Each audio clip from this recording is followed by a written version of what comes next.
Welcome, everyone. Thank you for taking time to join. So my name is Stavan Kadepurkar. I am the co-founder and CEO here at Provus, right? So for people who, I guess everybody's aware of Provus, but just a brief background about Provus. We at Provus are a services quoting and pricing platform, purpose built for services companies and services arms of product companies, right?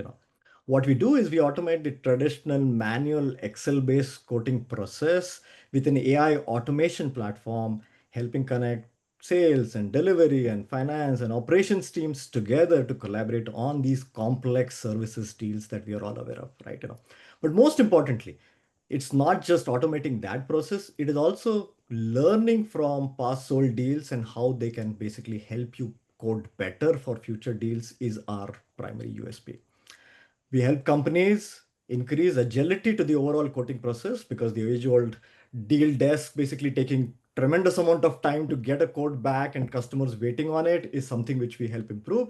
We help bring compliance, getting, who's touched a deal, who's approved it, so that, we know everything that's going on in a deal. Help companies manage their margins because in the services world, margin is the is really the mantra, right? And because without margins, really services companies don't exist.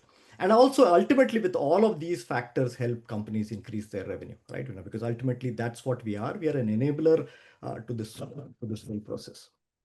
So today I have the privilege of having Chris Murphy from ThoughtWorks join us.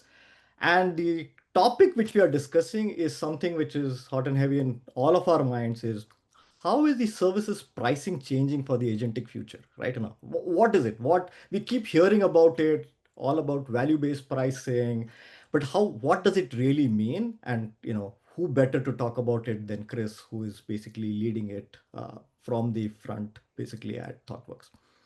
So before we begin, just a few housekeeping notes. We encourage that you submit your questions throughout the webinar. Don't wait till the end. We will try and address those questions as we move along, but if there are questions which we need to take later in the program, we will do that. If you can't get to your questions, don't worry. Me and Chris will try and address them and send you an email with our answers for the same. Today's webinar is getting recorded, and once we are done over here, we will send you a link to the recording within 24 hours. So great.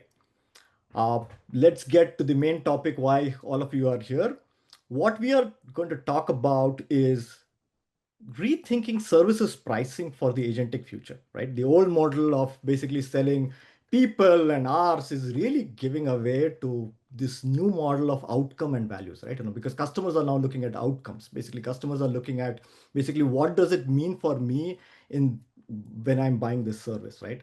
And more importantly, what has changed, and 2025 has been the pivotal year for this, is really services are no longer delivered just by people. They are delivered by people, tools, and agents. Yes, you have a digital workforce which is there, which is now starting to deliver. So we will explore with Chris what this means for business, who is ready, who is not ready, and how do you basically manage that shift, basically.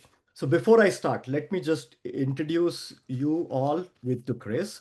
So Chris started his career in a very interesting way, right? He was an a technology and intellectual property lawyer, right? So who better to talk about agentic and AI part of it than Chris, basically given his strong background of being a lawyer, basically to start with. Chris joined ThoughtWorks in 2004. He's led the overall technology and business growth for ThoughtWorks across different continents, having lived across various continents and established business across multiple markets, right?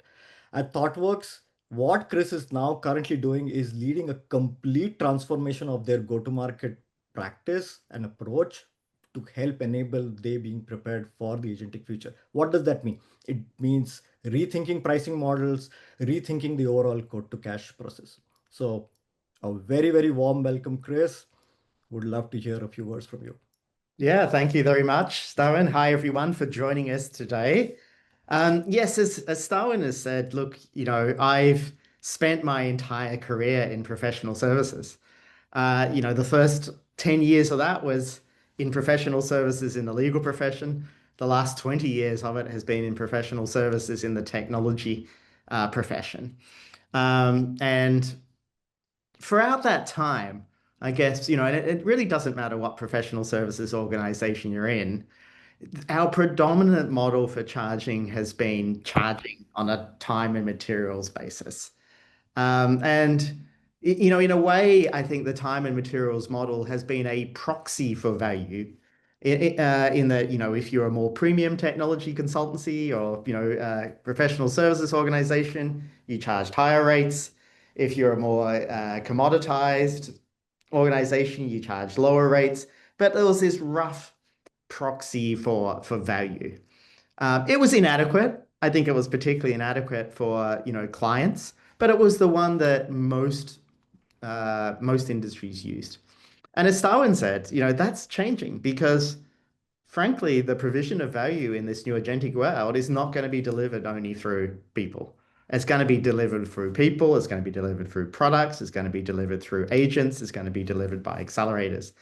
And what's able to be delivered in this new world is going to be not just 10 times, but potentially 100 times, depending upon how you bring those together. So I think we're going through what I think is going to be the golden era, frankly, of professional services. I don't think professional services are going to go away, but it's also going to be a completely reinvented era. And we're going to see this rapid bifurcation between those that are really leaning into it and those that are sort of stuck in the past, which I think is increasingly, if not already, a problematic place to be. So I'm really excited, Starwin, to be sort of digging into some of those meaty elements of it with you today. No, no, absolutely. And again, I think what you basically talked about and is really the question, right? And like how much of it is hype, Chris? Because because you have a very vast view of the industry, given your presence across various countries and various businesses. Like how much of it is hype and how much of it is real, right? Is value-based pricing real, or is it something which, a small subset of industries or people are pushing for? What is Yeah. It's real.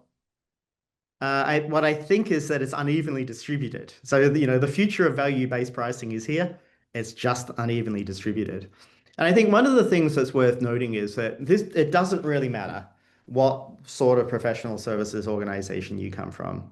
So, if you're a law firm, you're being disrupted by this. The notion of, charging hourly rates in a law firm is changing. Things like due diligence, things like document creation, they are being and already being radically accelerated, and clients are expecting different things. An accountancy firm, you're an accountancy firm, things like audit, you know, you can bring a whole bunch of that and automate that using agents now, and clients are expecting that in the value proposition. If you're a strategy consultancy, I think strategy consultancies like, McKinsey's and BCG's and others of the world have already been probably at the forefront of linking things to value for a number of years, but they're going to take that a different level, like the research they'll do, the industry-based knowledge that is, dramatically able to be accelerated using agentic approaches.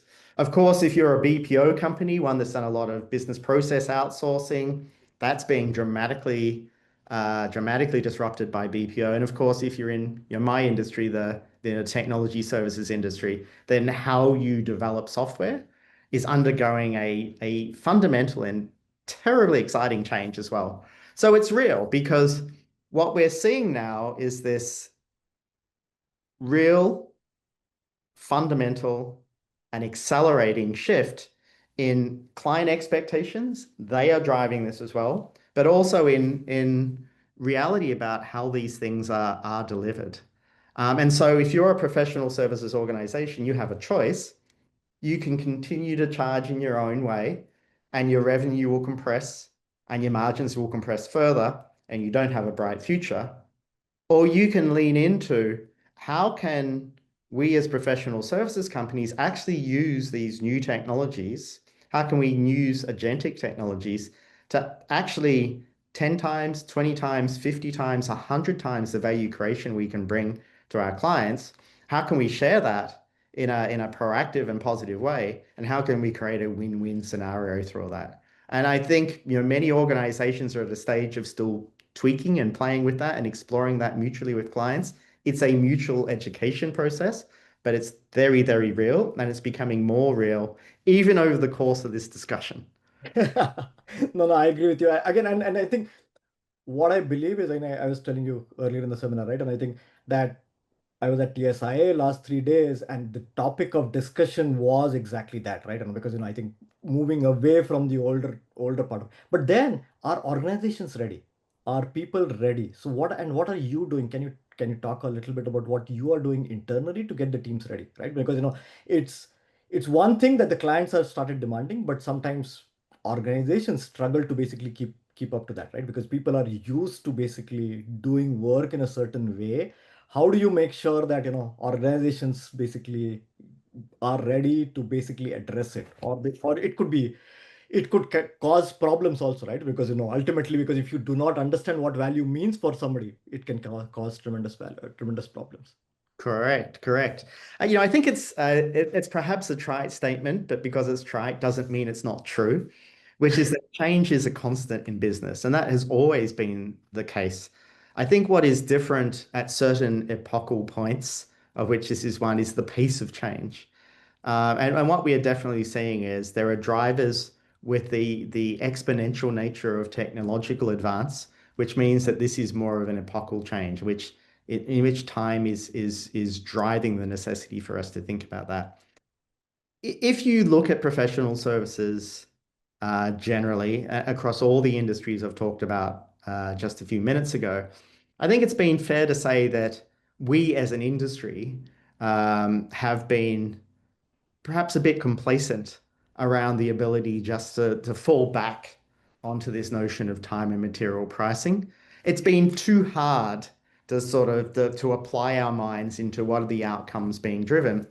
But it's also been historically underpinned too by ultimately there is generally a connection. There has generally been a connection that's reasonably tight between how long it takes to do something and the value that's delivered from it. Like I said, it's not the tightest of proxies, but it is a proxy between Correct. time, effort, and value.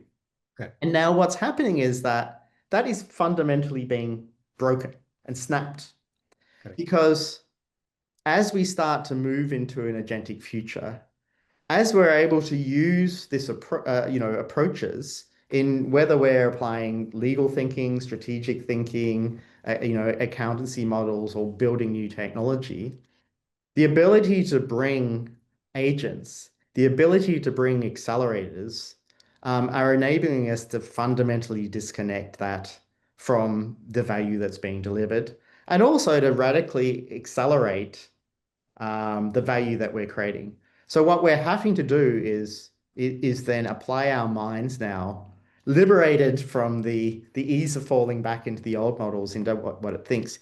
It is a new muscle for many of us. It is a new muscle for many of us in many industries, but it's not an insurmountable one because ultimately we understand or we should understand our clients' businesses, and value-based pricing is nothing more or less than interrogating about what is the value of what we're delivering to our client, legal services, accountancy services, strategy services, and yes, technology services. How is what we are doing from a agentic perspective accelerating or enabling that? Is it accelerating or enabling that? If it isn't, we probably shouldn't be doing it. And then Correct. how can we find a fair and equitable way to be able to share in those benefits that we're mutually creating? Well, no, I think I think and you're hitting the right uh, nerve in terms of my next question where I was leading to that. It was like, what does outcome-based pricing mean? Because people are confused, right? Because and as you rightly said, outcome means different things for different industries and different people, right? And even within the same company, outcome may, some of it may be time to market, some it may be cost takeout, some of it would be revenue share. So how do you determine what does outcome mean, and how does the pricing model change because of that? Can Yeah. you talk a Yeah. little? And the answer, I'm going to give the archetypal consulting answer here now, which is that it depends. Yeah. But it does depend, and it's not insurmountable to determine. And by the way, one of the things that AI is enabling us to do is really get a much greater in-depth understanding of our clients. I think we have, and most organizations have now, is really fantastic agents that we can use to do in-depth research about, what are the dynamics that our clients are going through. What are the key strategic drivers for them? What do our stakeholders know? To really dive down into a level of depth that we probably couldn't have even done, 6 months ago to understand the key drivers. So, what is value? Value is, why is someone procuring the services or seeking to procure the services that we're looking to offer? In many cases, in the technology services industry, it will be a cost takeout play. It'll be, we've got a, radically, we've built up legacy over the time. We're running a lot of systems. It's complicated, it's slow, it's expensive. We want to reduce that by a certain amount. And so the ability to do that in a high quality way as quickly as possible using AI-led, reverse and forward engineering approaches, modernization approaches, that is a clear path to one, potential. We're going to take out X amount of cost over X amount of time. The quicker we can do it, having regard to the time value of money, the more we can derive. So there's an amount and there's a time factor. Another one, of course, is that we're going to work with the clients to bring a new product to market, which enables them to capture new revenue sources from selling more to existing clients to, expanding the breadth of services they can reach to drive new revenue. That is an outcome. And I think we can increasingly understand and quantify that. Building a more adaptive organization for our clients, enabling them systemically through new platforms to be able to constantly innovate and bring new products to market drives value. And I think depending upon the industry and what product we can agree and quantify that. So it is at the heart of outcome-based pricing. It's consciously moving ourselves from the intellectual laziness of saying, look, it's just got to do with the time that we exert in creating it, and moving ourselves towards the intellectual discipline, which, as I said, is dramatically accelerated and made easier through the agentic tools that we can use ourselves to really just hone into, why is this service being procured? What outcomes is it driving for our clients? And how can we apply our approaches and techniques to accelerate, to grow those outcomes, and then agree a fair mutual share of those for each? And if we are able to accelerate and expand the revenue faster than the competition, then we'll win. If we're not, then we need to Right. hone our tools to be sharper. Right. So as you move towards like using agentic agents to work along with humans, what has been the feedback from customers being? Do the customers agree to those models, or the customers are looking for a completely differential pricing because of that? How is that, right? One is outcome and value, but the other stuff is, a lot of, I hear a lot of customers getting a pushback, right? Okay, you're automating, you're using agents to do your test automation, in a simplistic way. Does that mean discounting? Because the biggest worry which people carry is, does value-based pricing mean just another way of giving discounts to my customers, right? Or customers asking for discounts just because under the guise of agent value-based pricing. What's your take on that part? Yeah.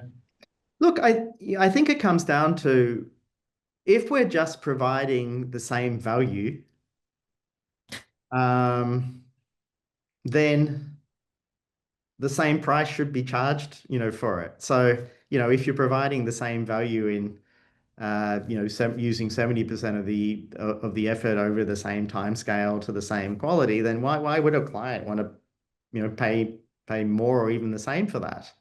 Hmm. So, what it's incumbent upon professional services organizations to look at saying is, it's not okay that we just use this, fancy new technology that has real possibilities to deliver the same value in a different way. Of course, no one's going to pay more for that or even the same.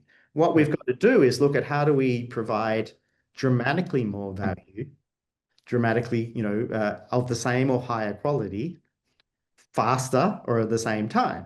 And then if you're able to demonstrate that and understand what those drivers are, what that value is and how it's being accelerated, most clients in my estimation and in my discussions today, are able to sit there, we'll go, this is fantastic. That you're able to bring this, dramatically accelerated value to me. Of course, I'm willing to pay more for more value.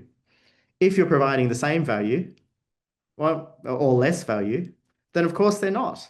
And so this is where it really this is a fundamental reinvention of professional services. This is not just saying I am going to continue providing the same services in the same way and expecting to be charged in the same amount. You will not. That is going to be commoditized. That is going to be compressed. That way leads to revenue compression. That way leads to margin compression. That way leads to, organizational failure. If, on the other hand, as we are doing and as many organizations are doing, you are able to reinvent the very value proposition, very delivery models to really lead in driving that increased value, clients are very, very willing, to pay not less for that, but more because it's adding that value to them. No, that's very good to hear, right? But again, I think that means companies have to be forward-looking and futuristic-looking in terms of being able to understand this shift, because people who are not going to basically embrace that shift are going to get left behind. What do you think? I completely agree. Look, if you look out in the next 5 years, or perhaps even not that far ahead, I think again across industries, legal, accountancy, strategy, BPO, tech, others, there is going to be a bunch of new players who come from an agentic start and grow fast and capture markets that we didn't know that were there.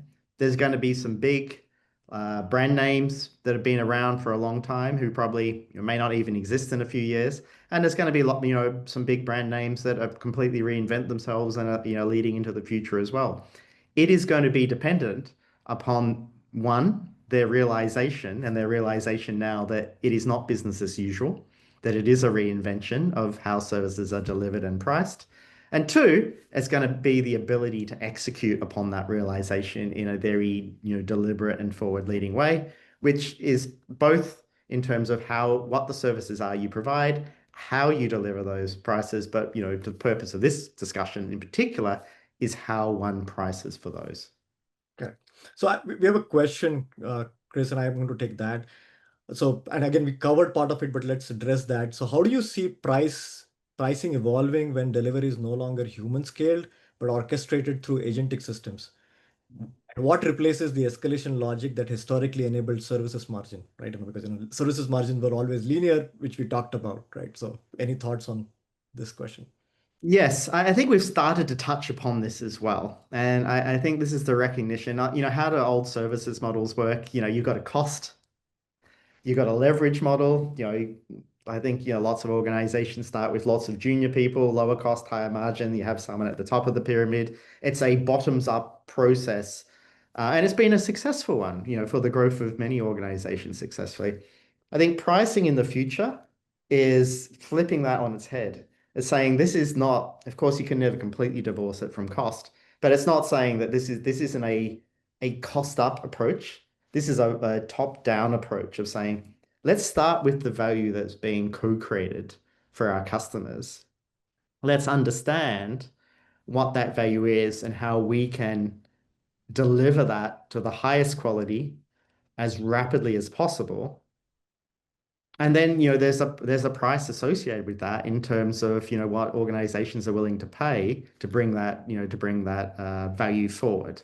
Correct. Now, of course, we're also going to have to start we do need to think about cost base, and the Yeah. cost base is going to start changing. That cost base is going to be a combination of people.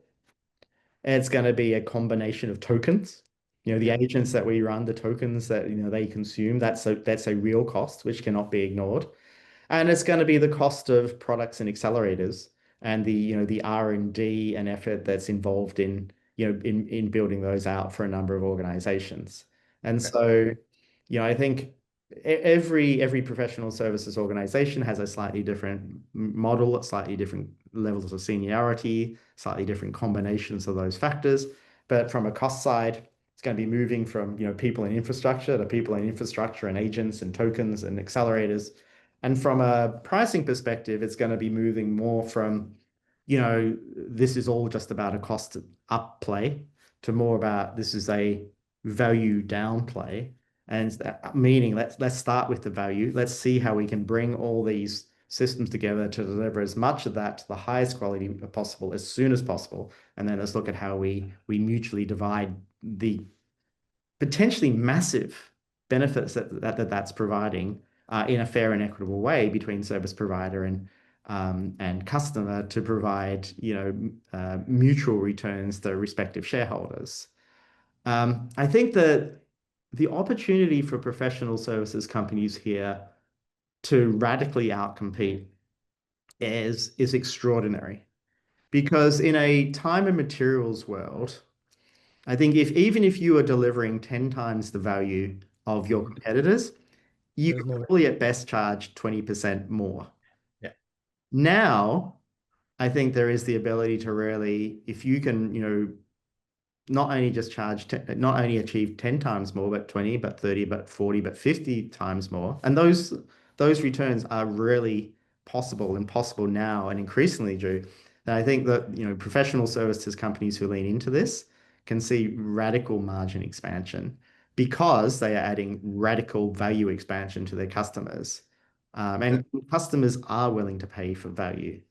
Um, yeah. But now at your, like, you leading, you being the CRO, does this cause a problem in terms of predicting for the next quarters and those kind of things with value-based pricing, or are you still able to basically keep, because you know how it is, right? The market and everybody, investors, market, everybody depends on predictability. Everybody depends on Mhm. predictability of revenue and margins.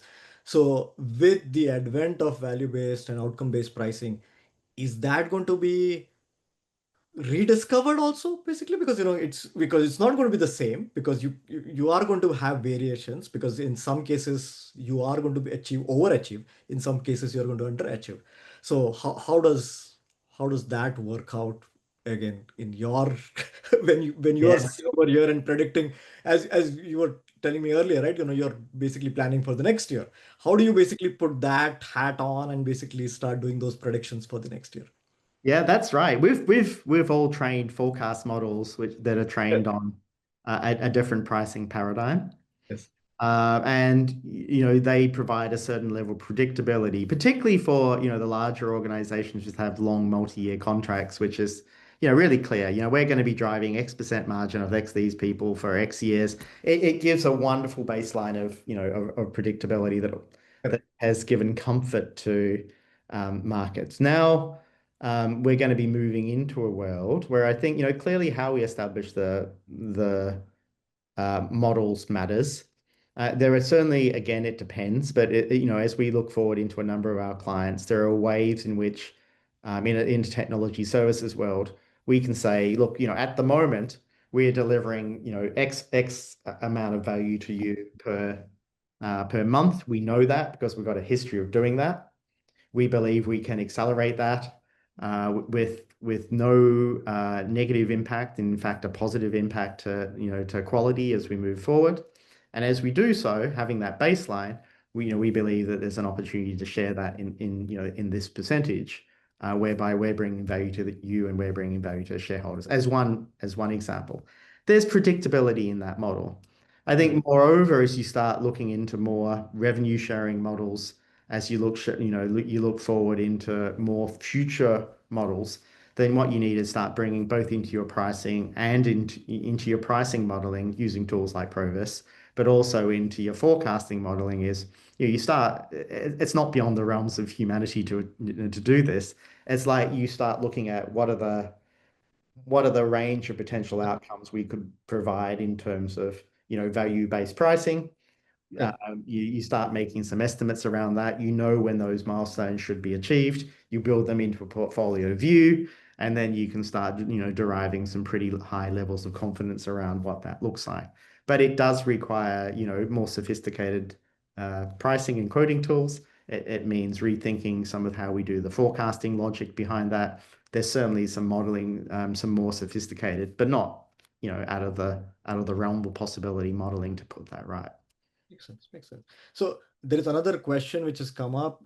Is there a role for economic value estimation models, EVE, as introduced by Tom Nagel in the Strategy and Tactics of Pricing in the Pricing for Services?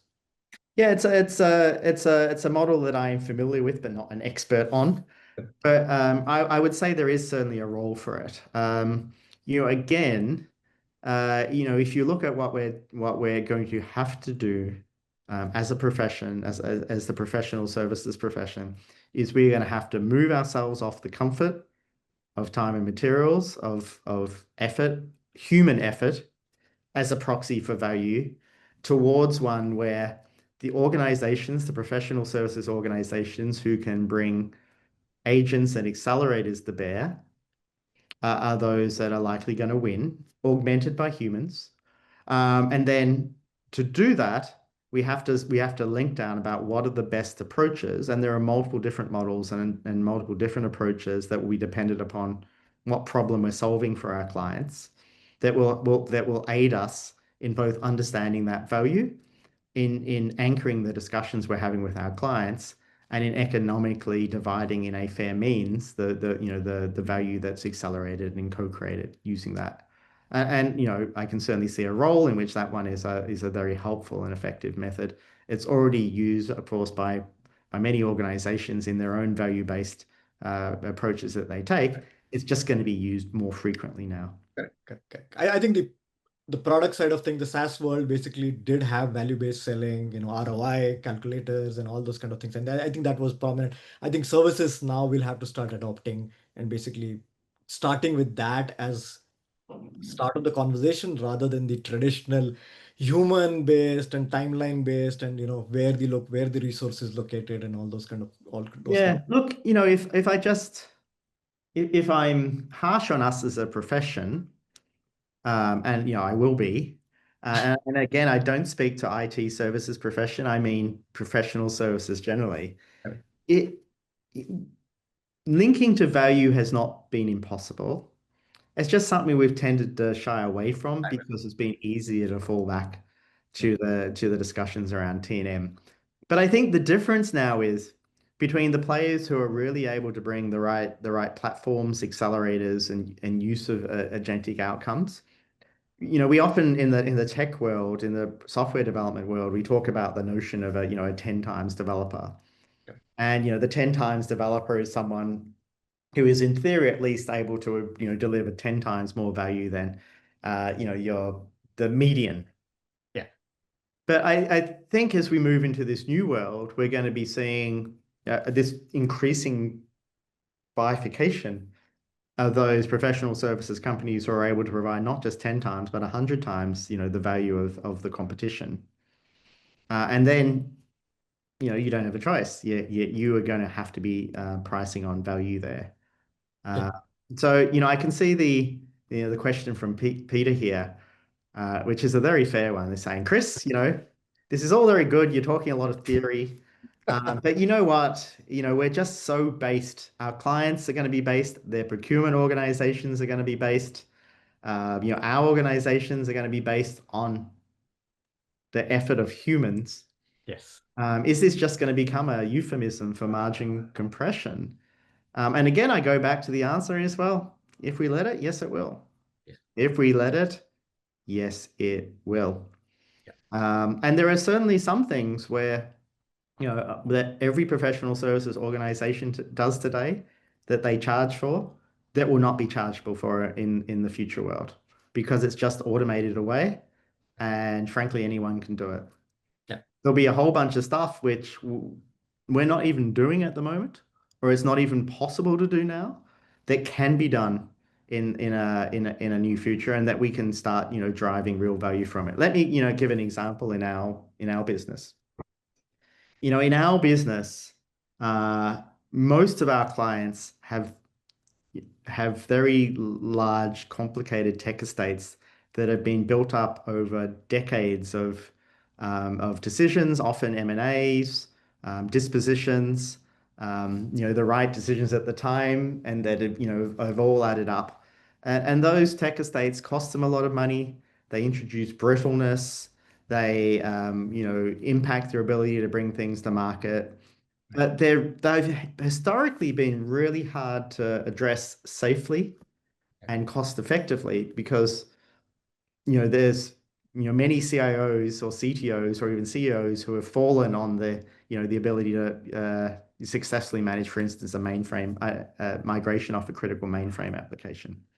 Now, more so this month than last month, more so last month than 3 months prior, and more so 3 months ago than 6 months prior, those things which were impossible or incredibly risky are no longer impossible and are no longer incredibly risky. And certainly what we can do now and are doing with our clients is using reverse engineering techniques, using large language models and tools to extract the requirements, the data transitions that are happening in those, and to forward engineer them into new, fresh code safely, securely, 100% test coverage. And so you look at that and you go, and this is just one example and just in one industry, that could not be done. I agree. Literally could not be done, I would say even 3 months ago, effectively. And now it can. That is massive value creation. And we can sit there and say, you know what? That's not priced in the same old T&M. That's not about T&M. It actually doesn't even require that many people. That is high level of expertise. It's the right combination of tooling and expertise and knowledge. And let's go in and create massive value by extracting that savings, by creating a new, fresh approach for you, by allowing you to then move forward into new markets and new products on those new modernized platforms. The old model of, hey, let's go and sort of, manage that to death using a bunch of junior people in an offshore location, patching it up. That's suffering and is going to continue suffering margin compression. So I think that's the way, and it's not easy for us that have been in the industry for a long time, but that's the shift. So I don't think it's about applying our thinking to, well, what about this old way of delivering things? How do we price that differently? You can't. It's going to undergo compression. It's going to go away. What you need to think about, what are the new markets that we can open up? What are the new things we can do that we couldn't do them yesterday? How can we do them not 1 times or 2 times, but 10, 20, 30 times faster? And then how do we capture the value for that? So it's that taking ourselves out of that comfort zone and driving that new paradigmatic thinking. It is very easy for us to fall back into the old ways. We have to educate our own people on that. Many of our own employees are, they're very familiar with the old ways. We also have to educate our clients on that and our clients' procurement departments on that. But I can tell you from personal experience, they are wanting to be educated. All our clients are asking us, what does this mean? How do we do more of this? Our clients are not saying, hey, how can we just do your old work cheaper? They're saying, how can we do new things we couldn't do before? And how do we price this? And how do we link it to outcomes? And how do we link it to value? It's far easier for them to sell into their organizations if they can link it to value than it was ever linking it to time and materials. And what you bring up, the client part of it is a very interesting one because I think there is this recent MIT study, right, which said 95% of the AI projects or transformations have failed, right? And that creates that fear psychosis across service providers providing that service and clients buying that service. Like, hey, is it going to succeed? How do you get across that part? First and foremost, what's your take on that part? I do believe it is it's a Little bit clickbaity. yeah, it's a clickbaity. Yeah, that's a. But what's your take on that?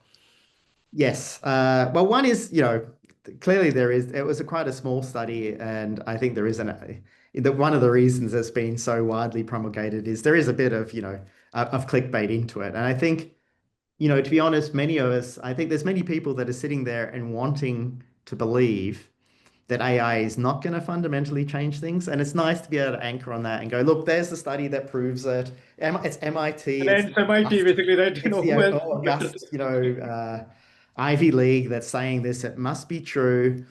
But I think we need to anchor ourselves on the reality that it is true. This change is happening. It is disrupting our industry. It's disrupting it fast, but it's also incredibly exciting, and there's an ability to lean into it. So that's number one. Number two is everything it says is also correct in that, creating an agentic organization is not easy. Writing an agent, that's easy. Creating an agentic organization that's successful is not. And why is that? Well, there's a lot of prerequisites that you've got to put in place. One, of course, is getting your data in order, because this is all, an agentic organization is built on having accessible, accurate, secure data with clear provenance and governance. And most organizations, despite years of working at this, are not at a point where they're in that state. And it becomes more and more important. So what are we seeing is a lot of clients are realizing as they get into this that, you know what, I've got to do is the first thing, I've got to get my data house in order. And we're seeing a lot of people that are doing that. And until you've got those foundations in place, then it's hard to do the next thing. The second thing is around having real confidence around the governance, the security, the the guide wires and guardrails around the creation of an agent. And that is a new skill set that needs to be treated with great seriousness and intentionality. And I think what we're seeing is the ability to, because we're dealing, certainly when we're dealing with Gen AI, the big challenge is we're dealing with probabilistic systems, which don't create the same answer every time, to, as opposed to the deterministic systems of the ye olde days. Yeah. And so, there is a whole lot of diligence that's required around understanding about how do we provide the right context window into the agents? How do we provide the right data? How do we provide the right eval frameworks? How do we provide the right security and legal and guide rails around, releasing them outside of the things we know that are already easy to address. And then thirdly, and I think, perhaps most misunderstood, is that, as we start replacing our processes with our existing human-centered processes with future agent-focused processes, is it's not just taking the old ones of the past and automating them into the new world. There is a fundamental redesign exercise of saying, you know what, we're not just going to automate our old inefficient multi-step processes and make them, agentic. We're going to actually have to redesign our entire organizational flow for an agentic world, whilst we're creating getting our data in order, whilst we're working with our legal and finance and cybersecurity teams, and data and AI teams to put the guardrails in place. So you put all those things together.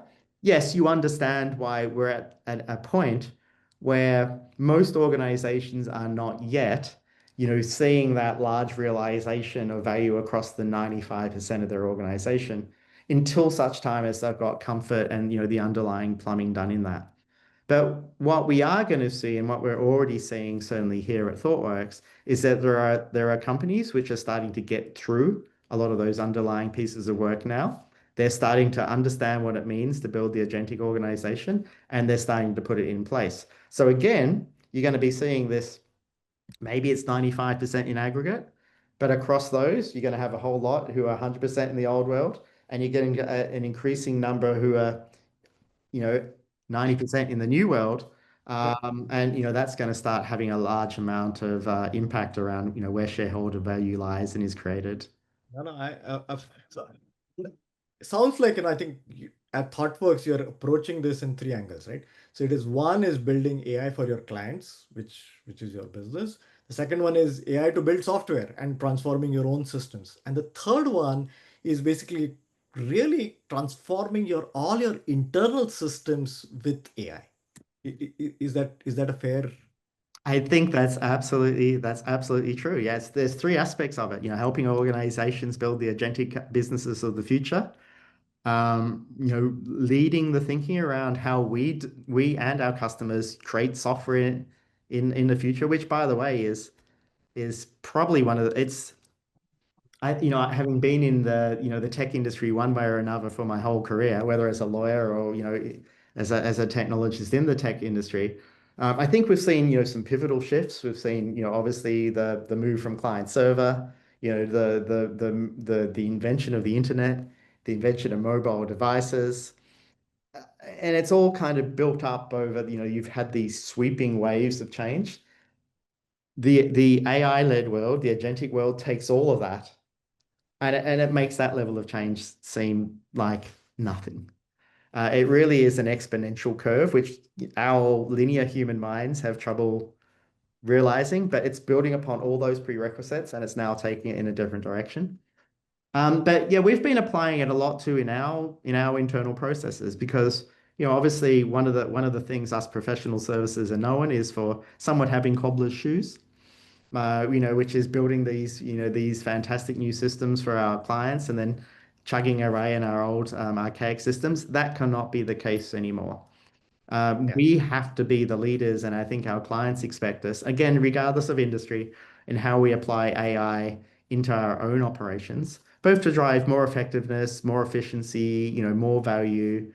Because if we're not doing it for ourselves, leaving aside the internal efficiencies it creates for us, then we won't have credibility with our customers anymore. So, one of the areas that we've, I think, made a huge amount of progress was one I touched upon earlier, which is just in the whole go-to-market approach. I think we're able to be, far more understanding of on a daily basis of what's happening in our customers' ecosystems, about what's changing in their world, about how are they engaging with us, and we get lots of signals through that. As we do account planning, and we're going into account planning for 2026, um, 80 or 90% of that is automated now using agents. Yep. The ability as we're going in to meet with a new client, to use an agent to go and give us a detailed client briefing around what they're thinking about on information that's relevant up to the minute. That's all automated now. The ability to take an RFP, to pass it, to understand the key requirements, to prototype that into a working piece of software that we can take to our first meeting with our client, to pass that into an RFP response, which is 90% complete, before we start using the 10% of human time to really Yeah. hone a very differentiated. That's automated now. And they are just some of many examples around in purely in my world, in the sales world, about how we think about that. Every other part of the organization is going through the same change as well. And I'm sure it's for the same for everyone listening. If it's not, get onto it. Because one, it's fun. It's Yeah. fun. It's fun. You have to, as we need to be upskilling ourselves, we need to be understanding that. It's fun to learn it. It's challenging, but it's also, what I would say is on a week by week basis, it moves from um, game changing to just, baseline expectation. Absolutely. And we are proud to be part of the change which you are doing in the whole pricing and pricing modeling part of it, right? So we are very, very happy and proud that we have been one of those enablers of the change that you are spearheading. So Absolutely. This is I think a big, because this is where we sort of bring it all full circle, isn't it? Because, what are we talking about when we're talking about pricing for value? We're talking about, modeling becomes more important than ever. Where you might have been able to run, and we did, by the way, for 30 years to, get onto $1 billion plus global technology organization, we ran that on spreadsheets. We ran our pricing on spreadsheets. That is not possible anymore. Pricing is more sophisticated. Pricing is more complicated.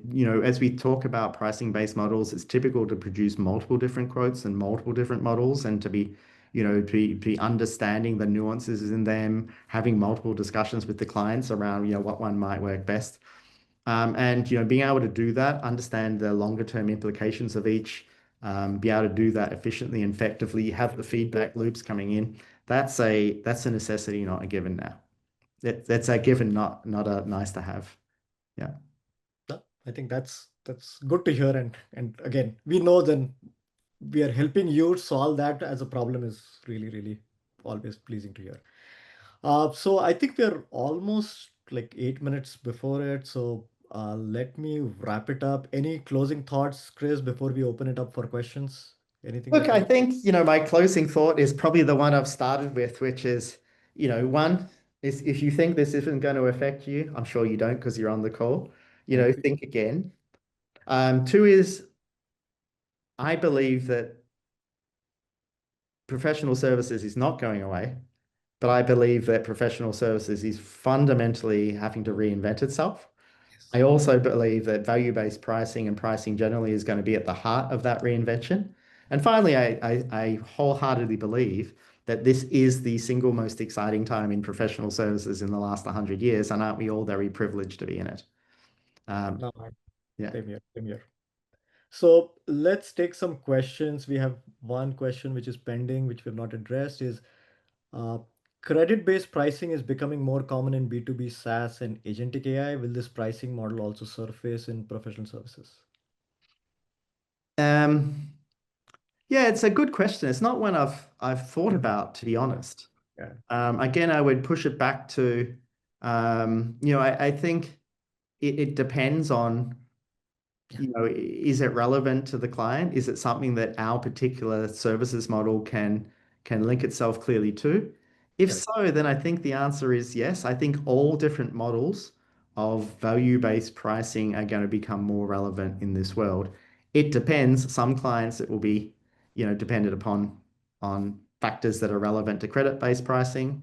Other clients, it'll be relevant to, economic value estimation models we talked about.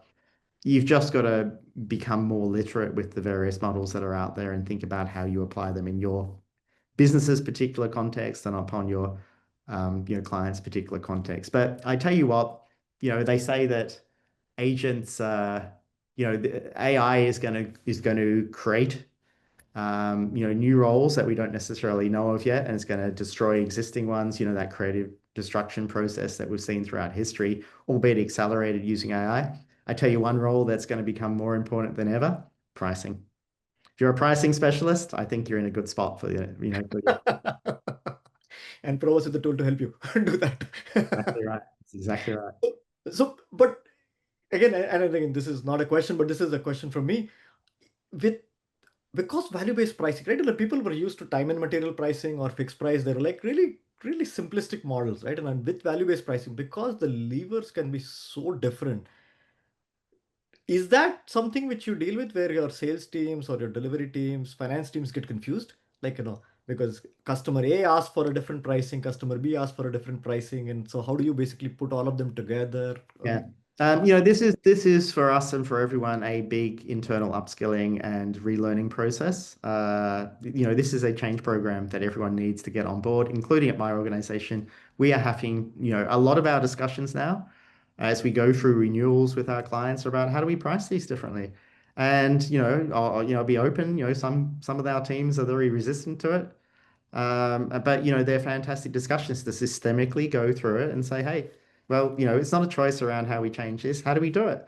And I take great comfort because even whatever point the discussions start, and some of them start with amazing models where I'm like, gosh, I didn't know we could do that.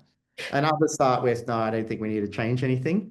Always the discussions are rich and they get to a point which, there is something different we can do there. And nearly always our clients are very open and willing. I think we underestimate their ability of Yeah, clients I to agree. understand this. And then of course there are tools like Provus and like, many of the other agents we can build that are helping us to do this increasingly as well. So we're not in it alone.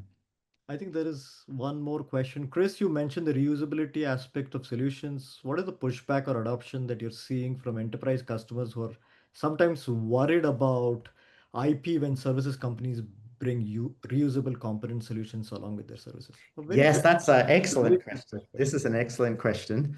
I think there are two aspects in which we can talk about IP. So one is I think they're less worried about, if we're, again, we create platforms, we write software for our businesses, for our clients. Now, if we're bringing accelerators that we use to write software, faster, but ultimately we create software or agents or tools where the IP best with the client, albeit higher quality, delivered faster, then it's not really a problem for them. Where we are bringing assets and products that form a fundamental underlying part of the future of the asset we're building and leaving with our client, that gets into a different discussion. That gets into a discussion around platform licensing, around product-based software, and just like many of our clients now have software licenses and SaaS licenses. That's a model that's familiar with them. But some of them are like, yeah, we don't want that. We don't want that reliance on third-party IP. We want to build it ourselves. And then that's also a legitimate approach. Just requires, more money and more effort to do it. And that's the trade-off that our clients have. Do you want to take something that someone's already built and pay a license fee for it? Do you want to build it yourself? That's the same thing as, the old tool. Do you want to build your own CRM, or do you want to license Salesforce or something similar? I think most organizations that aren't, large global banks will sit there and go, you know what, we're gonna license the thing that's already been created and continues to evolve rather than to, create it from scratch ourselves. Perfect. So again, I think first of all, thank you so much, Chris, for sharing your insights today and for being so open about what you are leading at ThoughtWorks to start thinking differently. And I think this could be an inspiration to everybody on the call in terms of basically how do you approach this. So thank you very much again, and thank you to all our participants. Basically, it has been a pleasure to have you. We could have continued, me and Chris could have continued for another hour, basically, but again, I think we are on the top of the hour and we want to respect everybody's basically calendars. So we will be sending a recording of today's webinar. And again, if you do have questions, feel free to basically reach out to us. We'll be more than happy to address them. Yeah, it's been a pleasure speaking to you all. Thank you very much for attending. I hope I've left a few nuggets of both terror and comfort with you. And and thank you again for Provus for your partnership with fantastic pricing products. We couldn't be doing this without you. Thank you so much. Thanks, folks. Thank you, everyone.